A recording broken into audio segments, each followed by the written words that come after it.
यानंतर आपण घेणार आहोत महत्त्वाच्या घडामोडींचा सुपरफास्ट आढावा 100 हेडलाईन्स मधून। नाव जरी औरंगजेबाचं असलं तरी संभाजी महाराज सासरच्यांकडून मारले गेले। माजी मंत्री बच्चू कडू यांचं वादग्रस्त विधान। वतनदारी बंद केली म्हणून संभाजीराजे मारले गेले, कडूंचं वक्तव्य। आत्महत्या करण्यापेक्षा एखाद्या आमदाराला कापून टाका। बुलडाण्यामध्ये पार पडलेल्या शेतकरी हक्क राज्यव्यापी परिषदेमध्ये बच्चू कडूंचा संताप, तर शेतकऱ्यांच्या अधोगतीला शेतकरी कारणीभूत असल्याचाही केला आरोप।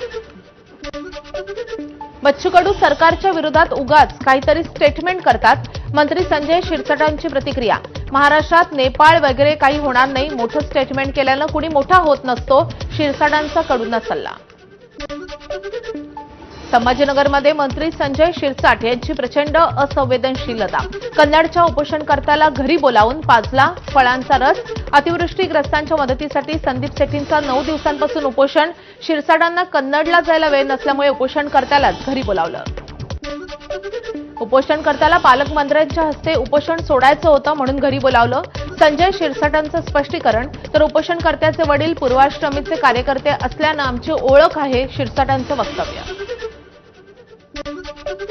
पूर्वी भाऊबंदकी हे नाटक गाजलं होतं, मात्र आता राज्यामध्ये मनोमिलन नाटक सुरू। राज्याचे उपमुख्यमंत्री एकनाथ शिंदेंची ठाकरे बंधूंच्या युतीच्या चर्चेवरून कोपरखळी। भाऊबंदकी नाटकाचे लेखक कोण हे एकनाथ शिंदेंना विचारा। ठाकरेंच्या शिवसेनेचे खासदार संजय राऊतांची प्रतिक्रिया। भाऊबंदकी आणि शिवसेना भवन विषयावर भाऊबंदकी मिटवायची असेल तर राज ठाकरेंकडे ठाकरे सेनेचं नेतृत्व द्या। ऐक्याचं प्रतीक बोलणाऱ्यांनी आता कृती दाखवावी, नवनाथ बन यांचं संजय राऊतांना उत्तर। महाराष्ट्रातील मतदार याद्यांमध्ये तब्बल 1 कोटी मतदार बोगस। ठाकरेंच्या शिवसेनेचे खासदार संजय राऊतांचा दावा। विधानसभा निवडणुकीनंतर मुंबईमध्ये 4 दिवसांमध्ये 6.5 लाख मतदार वाढवले, राऊतांचा आरोप। मतदार बोगस नाहीत, तुमचे आरोप बोगस आहेत। राज ठाकरेंच्या आरोपावर नवनाथ बन यांची प्रतिक्रिया, तर 1 नोव्हेंबरचा मोर्चा जनतेची माफी मागण्यासाठी काढा। संजय राऊतांनी केलेल्या मोर्चाच्या घोषणेवर बन यांची टीका। 96 लाख खोटे मतदार आहेत तर याचे पुरावे द्या, आयोग कारवाई करेल। राज ठाकरेंनी केलेल्या बोगस मतदारांच्या आरोपावर मंत्री शंभूराज देसाई यांची प्रतिक्रिया। संजय राऊत यांनी खासदारकीचा राजीनामा देऊन भांडूपच्या वॉर्डातून पालिका निवडणूक निवडून येऊन दाखवावं, मंत्री शंभूराज देसाई यांचं संजय राऊतांना आव्हान। अतिवृष्टीग्रस्तांच्या अनुदानातून कर्जवसुली करू नका। नाशिकच्या जिल्हाधिकाऱ्यांचे सर्व बँकांना कडक आदेश। आदेशांचं उल्लंघन केल्यास गंभीर कारवाईचा इशारा। नाशिक जिल्ह्यामध्ये आतापर्यंत 317 कोटींची मदत शेतकऱ्यांच्या खात्यामध्ये जमा। देहूतील संत तुकाराम महाराजांच्या मंदिरासमोर शेतकऱ्यांच्या कर्जमुक्तीसाठी रोहित पवारांचं लाक्षणिक उपोषण।